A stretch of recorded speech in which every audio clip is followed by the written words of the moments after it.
Hi beauty, welcome back to another episode of The Corporate Shift with the Corporate Hippie Connection. I am Ingrid H. Turner. I'm the company's corporate spiritual advisor.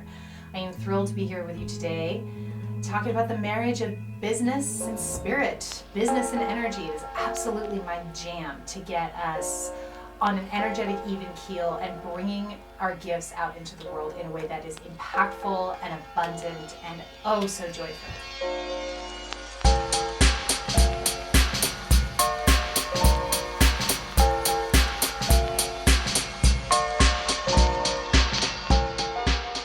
I want to talk about this thing we do, especially in the United States. There's like this corporate culture of working yourself to the bone, of showing up exhausted, of coming into work, sneezing and coughing. Oh, I don't feel good, but I have to get this done. It's like a priority. It's, whatever it is.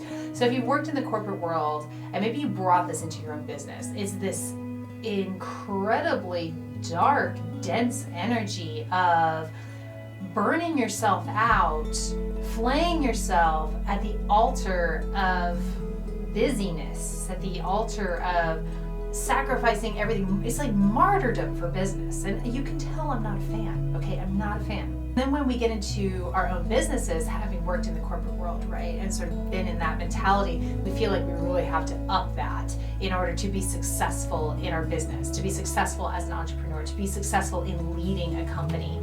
And I'm going to tell you, as hard as this is maybe for your mind to wrap itself around, but start to disentangle that conditioning right now. The opposite is true, and here's why. When you are overworked, you are not able to receive. In my last video, I talked about being a creative channel for the universe, which means you are in a constant state of receiving when you are aligned and at your best. But if you are overworked and undernourished, you are unconsciously cutting yourself off from receiving that creative energy flow. And not only that creative energy flow, you're cutting yourself off from receiving the full amount of abundance you're able to receive. Abundance is money, so you may be making some money, but if you're overworked, how is that abundance? It's just hours for dollars, right? But abundance is not only money and financial gain, it's time, it's peace of mind, it's joy, it's that sort of vacation mentality. That's how you want your business to feel. You want to feel aligned and having fun. And I don't mean you're not working. I mean your work becomes a pleasure. Your work is practically play. You're engaged, you're interested, you're challenged, but you're not struggling, overworked, showing up exhausted and sick and not getting enough sleep and stressed to the max. That is not why we're in this gig. That is not why we're doing this. That is not why we're bringing through our gifts out into the world. We're not martyrs, okay? We are powerful light beings bringing through the universe, through our bodies, through our minds. But you have to do the work of disengaging from scarcity, of disengaging from struggle.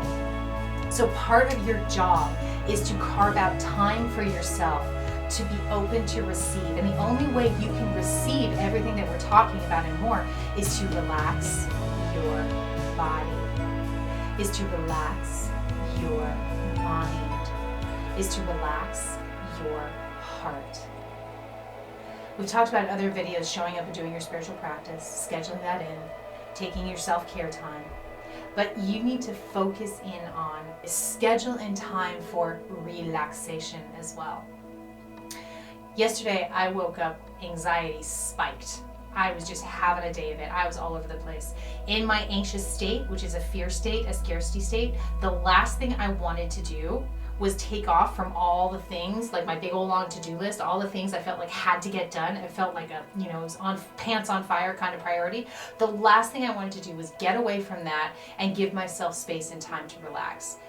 And I know you felt like that. You're like, yeah, I could relax and go, chill out at the, by the pool or, go get a massage, but I have too much to do. I can't do it. That's a mentality and it's not real. What I did instead is I disconnected in the afternoon and I went to the river and I spent 4 hours by myself, disconnected from tech at the river. For the first hour or so, it was really uncomfortable. It was. I was laying there in the sun by the water, feeling stressed and anxious because I had things to do. And oh my gosh, but I was so overwhelmed I wasn't going to get anything done anyway. After the first hour, I started to relax. I started to move about in nature. I started to appreciate where I was. I read my book. I meditated. I went in. I did my work on my anxiety. I do Soulmatic renewal work to bust through those blocks. When I did that, by the time 4 hours were up, I came back home. I was creative. I was excited. I had ideas. I was ready to tackle. I understood where I needed to focus. You know, instead of having a billion things to do and trying to do all the things, I knew what to focus on and I could get back to work.